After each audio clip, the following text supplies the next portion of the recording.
Once upon a time, Debbie Wood and Bernard Brown gamble on their red-hot passion and elope to Vegas. It just became this whirlwind romance. I was excited for her to be happy. I could see Debbie spark for Bernard, and I could see Bernard's affection for Debbie. It just feels right. But 6 months later, their marriage goes bust. Where do you think you're going? It was a violent scene. I had not seen anything like that before. The quiet community of Camarillo was completely shocked that something like this could happen. For this couple, the honeymoon is over. What's up, Panic Fam? I'm Hannah. And if it's 2 a.m., the lights are off and the popcorn has gone cold, you know, it's Panic TV time. Welcome.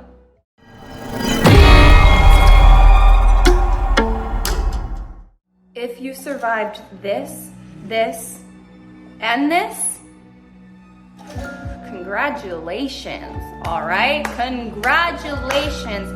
But your luck runs out here.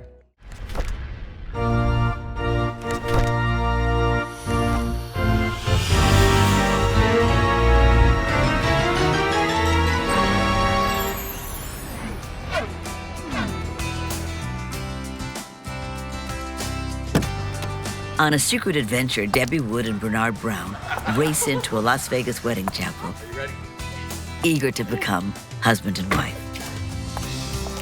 They were so in love, and they just really complimented each other. Even though the handsome single dad is 20 years her senior, Hello there, how are you all there? Debbie loves that Bernard is stable, successful, and charming. Oh, wonderful. I could see why Debbie would fall in love with somebody like that. This guy is wise, he's powerful. This is like hitting the holy grail for plenty of young women. They're in Vegas and he's her jackpot. Okay, let me get a witness. And Bernard is drawn to 26-year-old Debbie's magnetic spirit. She was just very youthful, and when people were around her, they felt youthful. She just had one of those attractive personalities. Do you take Debbie Wood to be your lawfully wedded wife? They haven't been dating very long, but the bride and groom just know this is right. I do. And Debbie Wood, do you take Bernard Brown to be your When you think you have it all and you found the perfect partner, why wait? till death do you part? I do. You may now kiss the bride. So with 2 hearts and 1 diamond, the couple say I do in Sin City. But months later, in their hometown of Camarillo, California, their passionate house of cards seems to have collapsed. On June 10th, Debbie doesn't show up to her new dream job, counseling troubled young women. She's only worked there a few weeks, but Debbie is a passionate and dedicated employee. She had shown that she was quite reliable to them. And when she didn't arrive, they became concerned about her whereabouts and well-being. Hey girls, what's going on? Our session was supposed to start 20 minutes ago and Mrs. Wood isn't here. I'll go give her a call. Messages and texts to her phone go unanswered. Hey Debbie, it's Amy. You were supposed to have a session about 20 minutes ago and you're not here. It's unusual to her new co-workers, Call back and let me know you're all right, okay? but Debbie's life has always been a bit unpredictable.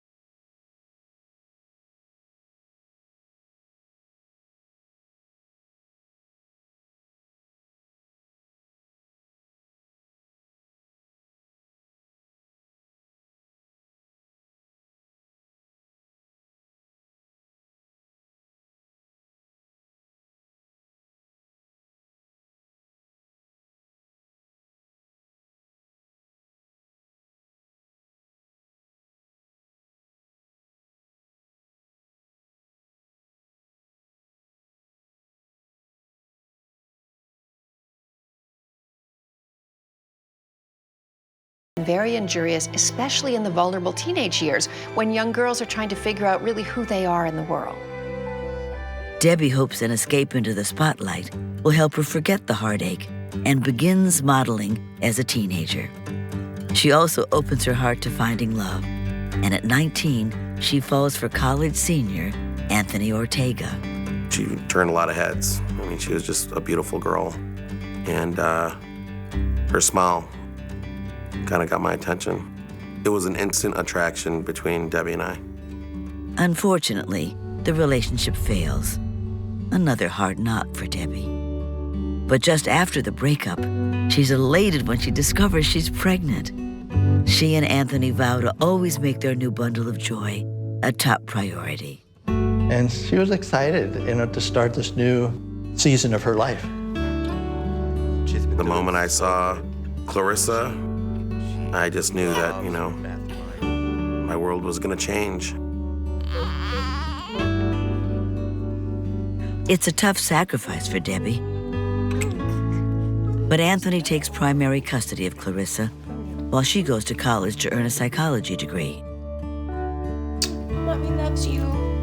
Anthony and Debbie were working as a team to try and make this arrangement with Clarissa work in her life because they both love Clarissa.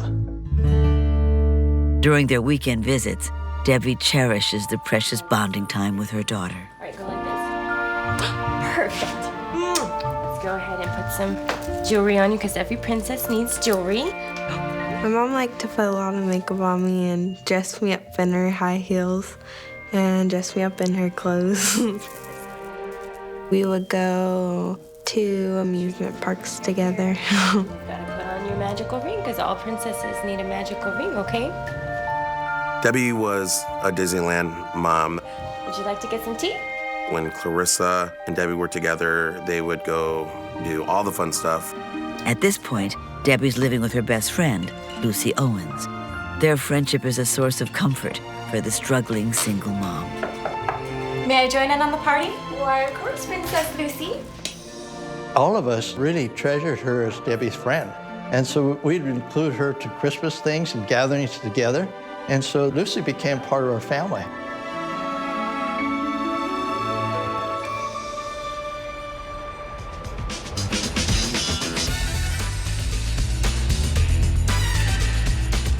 Coming up with college tuition is tough, and Debbie decides the best way to earn fast cash is dancing in an upscale gentleman's club just outside of Camarillo.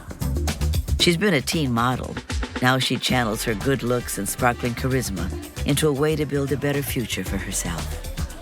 Debbie's personality would brighten up a room without her even saying any words. She was very loving and bubbling and liked to laugh and make people happy. She makes fast friends among both the customers and the other employees at the club. But when it comes to love, she feels stuck in a cycle of rejection. She still harbors a secret hope that she'll find the perfect man to fill the void in her heart. She was dating. She was looking for the Mr. Right, and it just wasn't coming along. Across town, sales manager Bernard Brown shares the same dating woes. Will someone else be joining you today? No.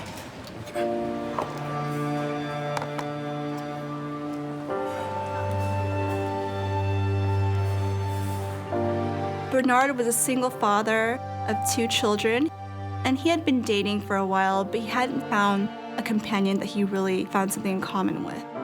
His recent divorce has left him heartbroken. Bad breakups are really hard on people's self-esteem, and Bernard was no different. Going through a rocky breakup can make you feel unlovable, make you feel almost unworthy, make you wonder if you'll ever find love again. The frustrated bachelor turns to the guys for support.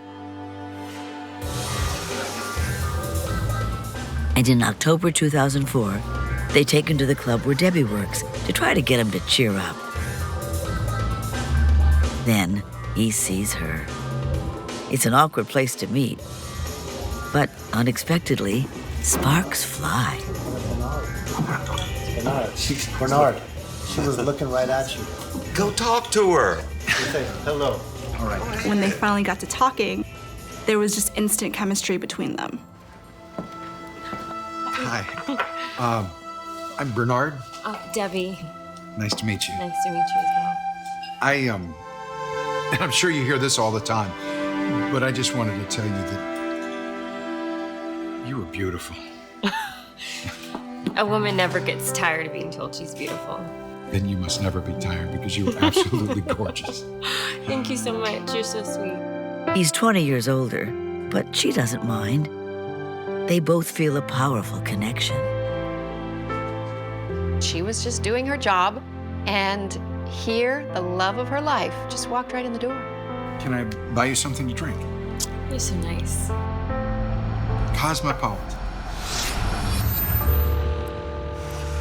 Now that deep connection appears to have been severed. Hey, Debbie. Thought you were gonna call this morning. Debbie is nowhere to be found. Concern grew about Debbie's well-being. Lucy had been trying to get in touch with her and couldn't. Hi, I'm looking for Debbie Wood. Lucy calls Debbie's office. They say she never showed up for work. Where could she be? This isn't like Debbie at all. And her best friend somehow senses something horrible has happened. 6 months after marrying Bernard Brown, newlywed Debbie Wood seems to have just vanished. It's been 24 hours, and her best friend Lucy Owens still can't get a hold of her. Okay, well, please let me know as soon as you hear back from her. Finally, Lucy tracks down Debbie's husband Bernard and tells him the news. The couple has been having problems over the past few weeks, so Debbie's been staying with friends. Hi, Bernard. But recently, the estranged newlyweds recommitted to working things out, starting with a romantic getaway. Well, it's just that she's not answering any of my phone calls. You know how she is. We're supposed to go to Florida, but she hasn't answered mine either. Bernard had made plans to go to the Florida Keys with Debbie, and they were supposed to meet on Friday for a flight, and she never showed up. She'll turn up. I wouldn't worry about it. All right, well... But Bernard sort of wrote that off because Debbie's a free spirit and sometimes would make plans and then change them just on a whim. Is his nonchalant attitude hiding a deep sting that she's blown him off? Or masking even darker feelings? Word quickly spreads to friends and family that their dear Debbie is missing. There are a number of phone calls between each of the family members. Has anybody heard from Debbie? No. What about friends? Lucy, have you heard from her? No. What's going on here then? Where is she? Lucy also reaches out to Joe Dwyer. He's one of the regulars Debbie befriended at the club. He expressed that he was concerned about Debbie. He didn't know where she was and didn't know what she was up to. Joe goes to the club and asks around about Debbie. I haven't seen her in a few weeks. Maybe one of the girls have. Hey, Heather. But no one has seen her since she stopped working there a month before and started her new counseling job. Oh, no, I haven't seen her since she stopped working at the club. Now her former co-workers are worried too. They all love vivacious Debbie. Months earlier, Bernard is starting to love her too. And after a bumpy youth riddled with rejection, she's just as smitten with this solid guy. Nice to meet you. Bernard had everything she was looking for. He was a parental figure because he was a dad. He had a steady job. He was secure. And he, of course, is getting the butterfly that is flitting out of everybody else's hands, but he's the one who can actually capture her. Despite meeting under unusual circumstances, the love-struck pair quickly falls into a more conventional dating relationship. The more time they spent together, they just became more and more enamored with each other, despite their 20-year age difference. It just became this whirlwind romance.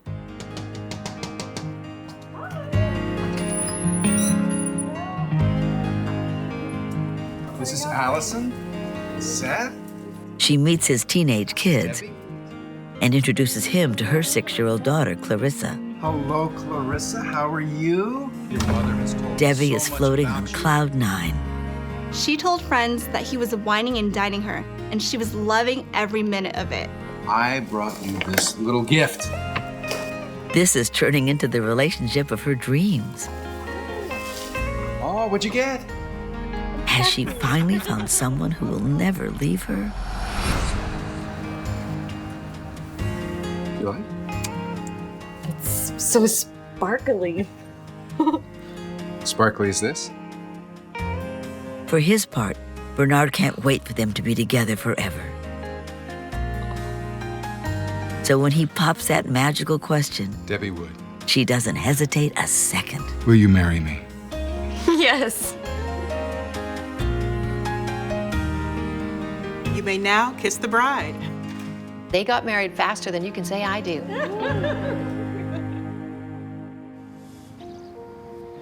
But back home, their spontaneous nuptials get a mixed reaction. I was happy for her. I remember her telling me that she's gonna get married again so I could be in the wedding. I want to go to your wedding too, Mommy.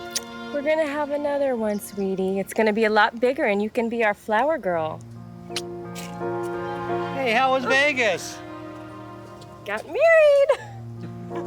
I was more surprised than anything else. I think, well, why didn't you tell to the family about this? Why didn't you include the family? I said, you really didn't know Bernard before you married him. I'm concerned about that. They shrug off the concerns. They're happy and madly in love. So why not? However, their fast-track love story soon hits a reality speed bump. Only weeks after they got married, the reality set in. Their hot attraction melded into, uh-oh, what have I done here? Had they rushed the marriage? They don't see a lot of each other. She wants to keep her dancing job bringing in her own paycheck until she graduates in a few months. On her rare nights off from the club, she's studying. And after work, he likes to go out to unwind. So, I'm heading out to the party. Are you sure you don't want to go? I wish I could, but I have to get this work done. You're gonna miss out. I know. There'll be other times. Still, Debbie stays focused on her goals. Yeah, fine. Study hard. I will. Getting her degree so she can find her dream job as a counselor. And always making time for her precious daughter.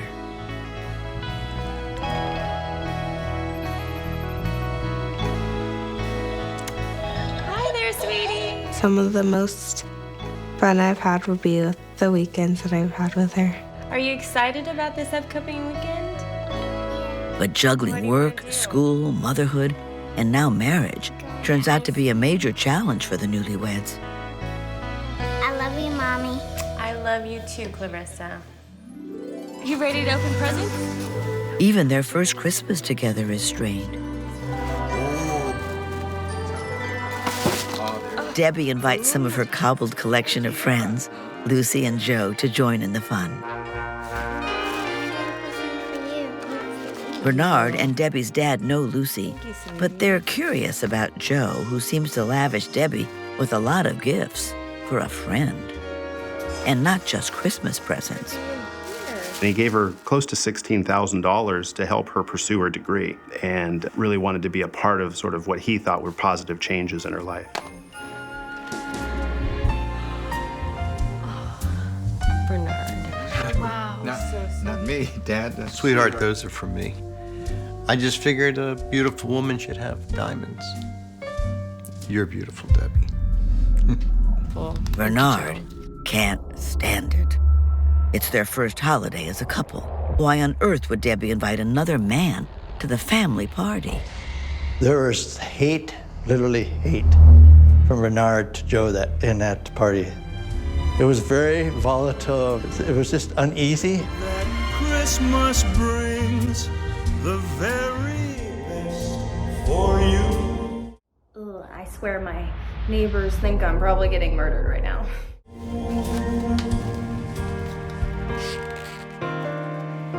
There is so much to love about Bernard.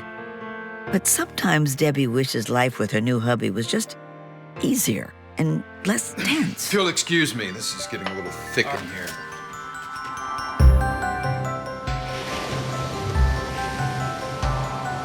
She pushes the negative vibes aside and focuses on the positive. A fresh start in the new year is just what she needs. She can't wait to finish her college degree and find a professional day job as a counselor.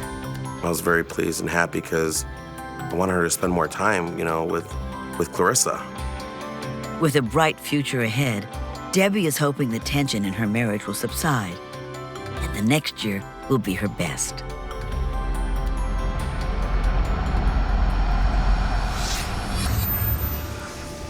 But it looks like her best years might be over. It's been 4 days since anyone has heard from her, including Bernard. She does this. She'll turn up. I wouldn't worry. The new husband doesn't seem to be too concerned about his strong-willed bride. After all, since they separated, she often spends days at a time with other friends. But Debbie's best friend Lucy just knows something is terribly wrong. She goes to the Ventura County Sheriff's Office. Hi, I would like to file a missing persons report. She figured that's the best thing she could do. That's the thing she could do to get the investigation started. I'm just really concerned about her. I really think something bad happened to her. Has Debbie's new husband done something to harm her? And if so, where could she possibly be? Lucy prays they can find Debbie before it's too late. Just 6 months after marrying Bernard Brown, 26-year-old Debbie Wood has gone missing. It's been 4 days since anyone has seen the recently separated bride, who has been staying with friends Lucy Owens and Joe Dwyer for the past 2 months. Following up on the missing persons report, deputies head to Joe's apartment because he might have been one of the last people to see the newlywed. They knocked on the door. There was no answer. There was a light on, but it was the evening time, so they were unsure quite what was going on.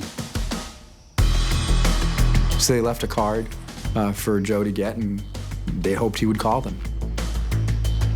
Without evidence of a crime, a woman who hasn't returned phone calls isn't a high priority for authorities. Simple. The investigation is put on hold. But after just a few months, it's Debbie's marriage that's stalling. I'm not like that. How many times do I have to tell you? She loves Bernard, but all too often when they're behind closed doors, the conflicted newlyweds find themselves arguing. You don't get to make decisions like that. Not by yourself. That has to include me.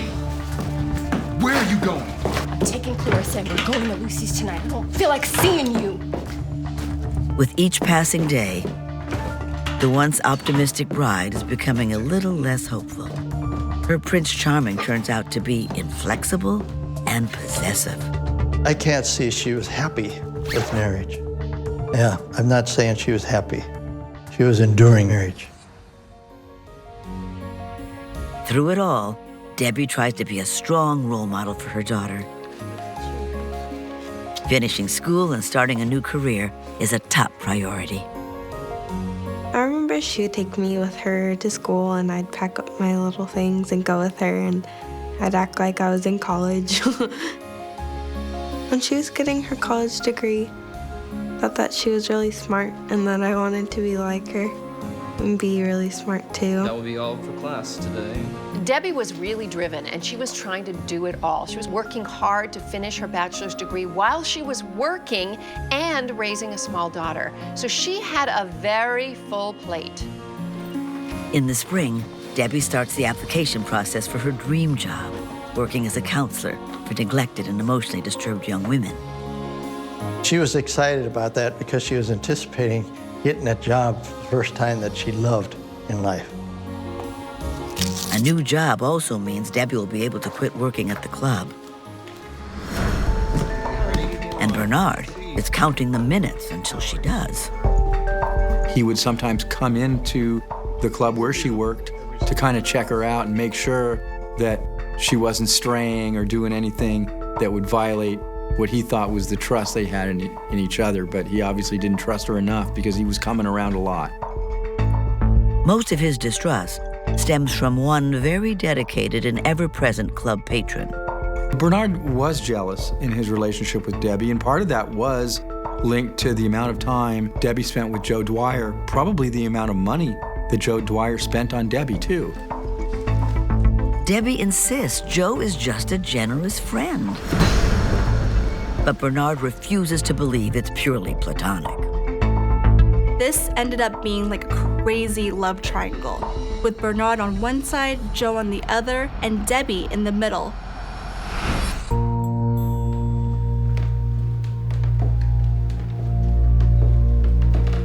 At home, tensions continue to rise as Bernard becomes more controlling.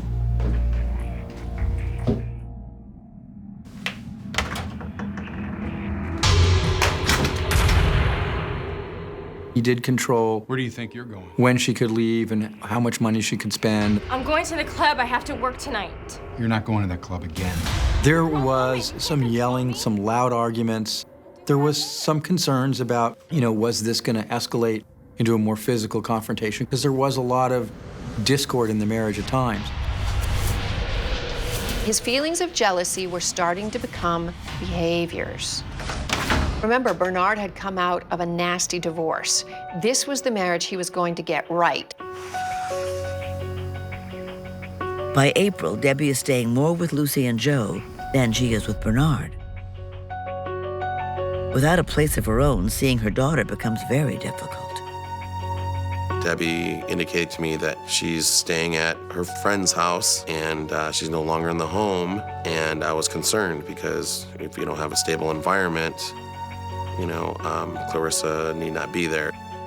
Debbie wants more than anything to create that stability for her daughter. But now, everything she's built has come tumbling down. No one has seen her in 4 days. After filing the missing persons report, her best friend Lucy thinks back to the day before. Happy birthday, Lucy. June 12th. Joe dropped by to cheer her up with a birthday gift. I love this. As usual, talk soon turned to their missing friend. Have you heard from Debbie yet? Joe told Lucy that the last time he saw Debbie, she had told him that she was ready to go back to Bernard. He told her that it was a terrible idea and they had gotten into a big fight over it. Had Debbie gone back to Bernard and paid the ultimate price? Or does Joe know more than he's letting on? When Lucy spots Debbie's car outside Joe's apartment, she's filled with a glimmer of hope. Perhaps Debbie is back in a safe place. Lucy took it upon herself. She says, I have a key to Joe's apartment. I'm going to go over and see if she's over there. She takes a friend with her. Lucy can't wait to see Debbie and tell her family she's been found. But there's no way they could guess the horror that lies waiting behind this door. Debbie? Debbie, are you home? After separating from her new husband, Bernard Brown, Nice to meet you. former dancer turned youth counselor Debbie Wood is now missing. Her best friend, Lucy Owens, and another friend let themselves into the apartment of Joe Dwyer, where Debbie has been staying for the past 2 months. Debbie? They hope to find her safely inside. Joe? Nothing seems unusual until they walk into the living room. There was a strange pile of belongings and boxes in the living room with some blankets. And when they moved part of one of the blankets, they saw Debbie's ankle. They were in shock and disbelief, scared. Oh my God! And then they immediately left the apartment and called the sheriff's department. Moments later, deputies arrive and discover a house of horrors. Underneath the pile is the once vibrant Debbie. They found that she was dead and that there was a knife impaled into her back. What had been a missing persons case was now a crime scene. Several peculiar items surround her body. We found empty bags that would have contained ice. We found sage that had been burnt. We found a crucifix. Clarissa's picture was also laying on the floor near her head.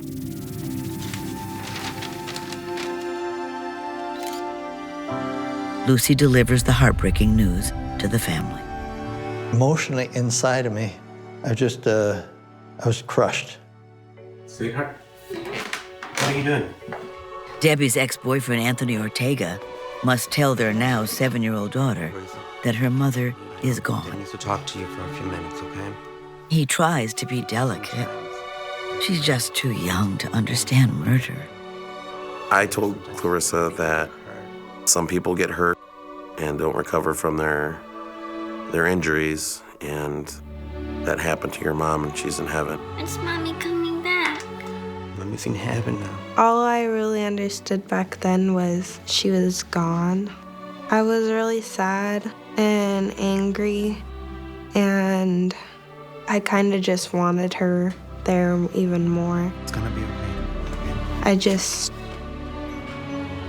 I was really upset.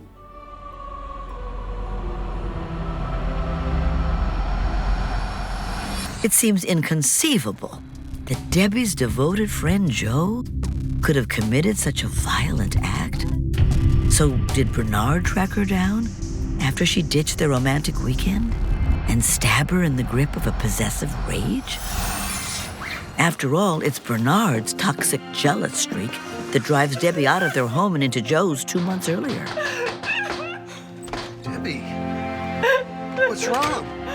I left Bernard. Joe was always encouraging her to leave him, to end the marriage, and he was frustrated with her going back and forth. It's the best decision you ever made. Come here, honey. Joe relishes being her shoulder to cry on. He finally got to be the nice, caring friend. I'll give you a place to stay. I'll be fine. I'll take care of you. And then getting in her ear with, don't go back to him. That's not the right place for you and your daughter. Can I stay with you, Joe? So Joe finally found his moment to really swoop in and let her know that he cared about her more than just her education. A month later, with Joe having partially funded her tuition, Debbie graduates from college and is ready for a fresh start. I could see her smile on her face to this day. I did it, Dad. You know, she was so happy with her degree, and I was proud of her for what she had done. In my spirit, I was just saying, wow, Debbie, you did it, and I'm so happy for you. Made me proud and made me even want to do that more because my mom did it. And Debbie is over the moon when she gets the position she applied for, counseling troubled young girls. I felt worthless and abandoned. She phoned me, says, Dad, I got a job, and I got my dream job. What's going on with you? She seemed uplifted and excited, to venture in this new journey. Listen, I'm just really happy that you're here today, okay?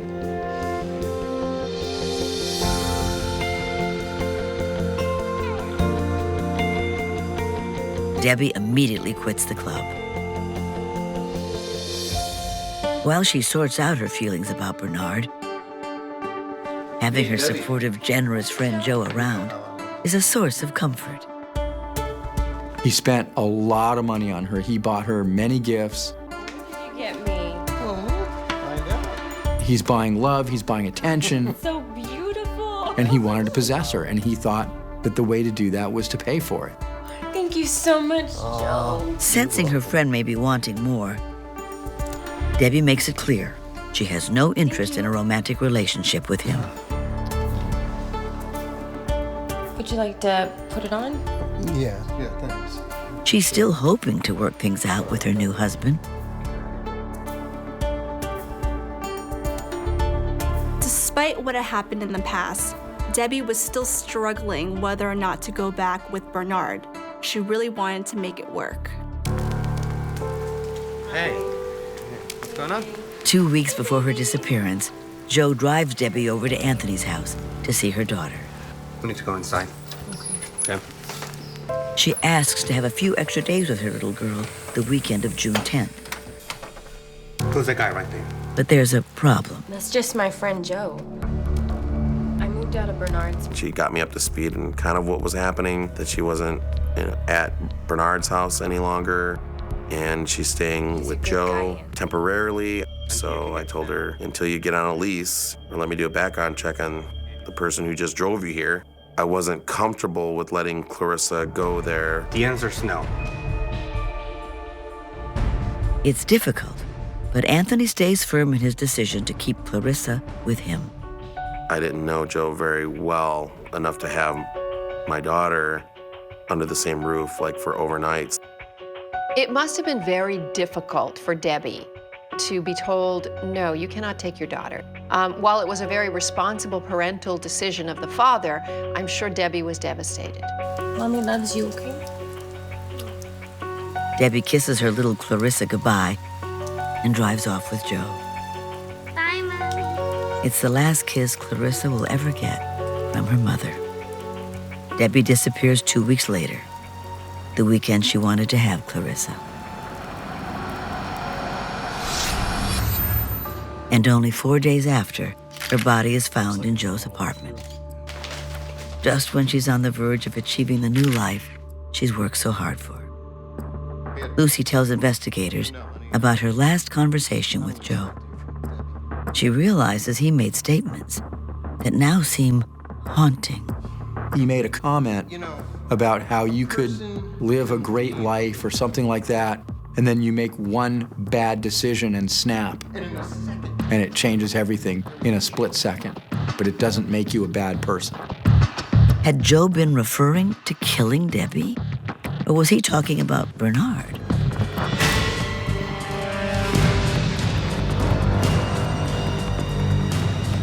Detectives need to track Joe down immediately and find out what he knows and what he's hiding. If you could slap one character for their dumb decisions, who would it be? Huh? Go on. Vent in the comments. I can't wait to read. Ventura County authorities search for Joe Dwyer, a friend of Debbie Wood, whose corpse was found in his home. After examining the body with our medical examiner, it was obvious that Debbie had been deceased for several days. So Joe must have known she was there and kept it his dirty little secret. And now he's a lot closer than investigators realize. Joe was driving around and saw the cop cars in front of his house. In a panic, he had called Lucy. He tells her he's driving around the neighborhood, terrified. She tells investigators where he is. 𝐀𝐟𝐭𝐞𝐫 Police Department, put your hands out the window. And deputies find him only blocks from the scene. They take him into custody. Mr. Dwyer. Yes? You're under arrest for the murder of Debbie Wood.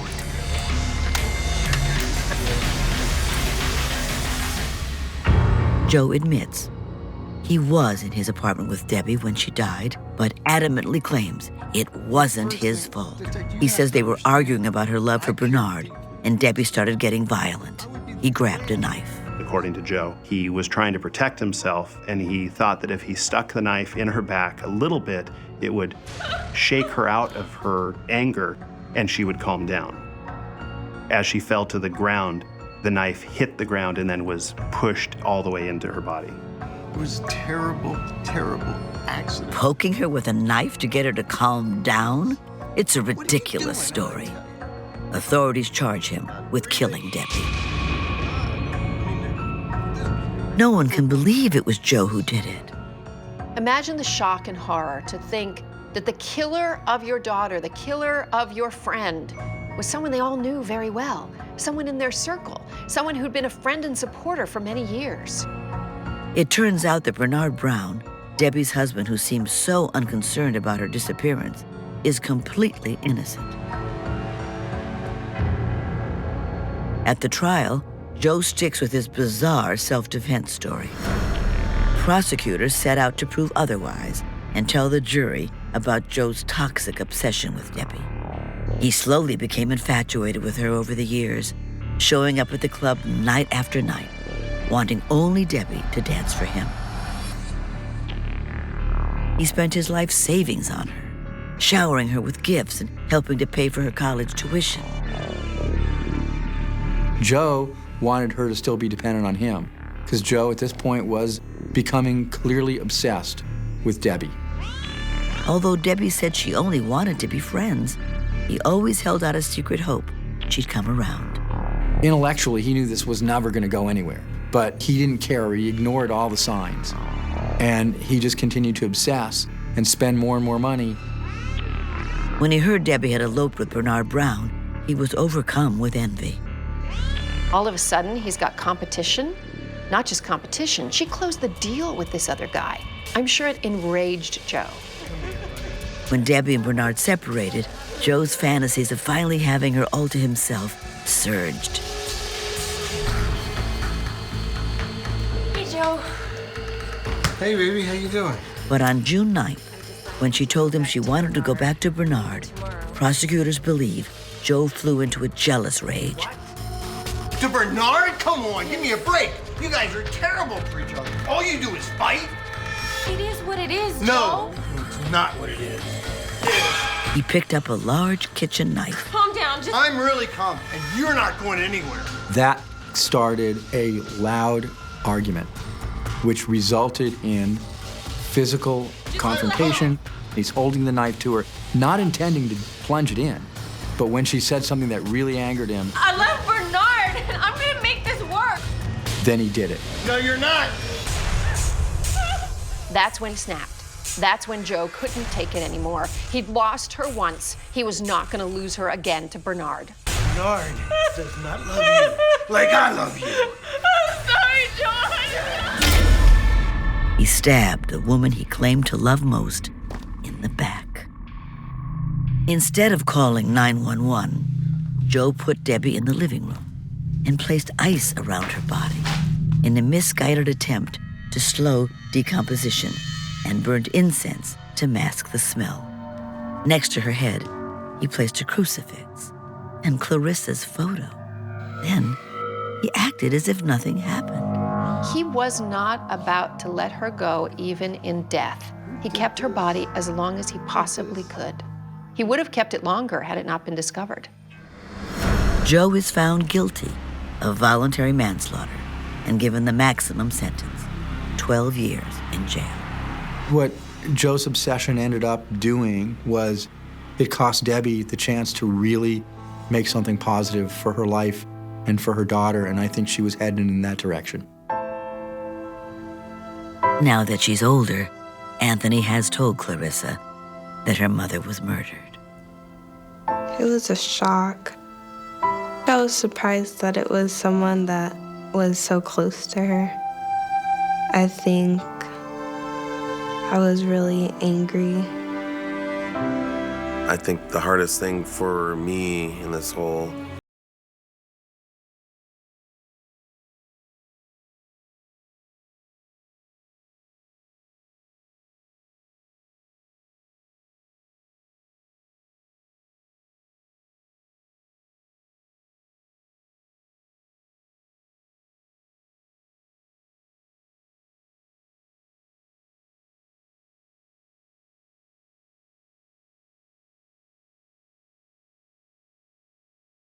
and just do things that would make her proud.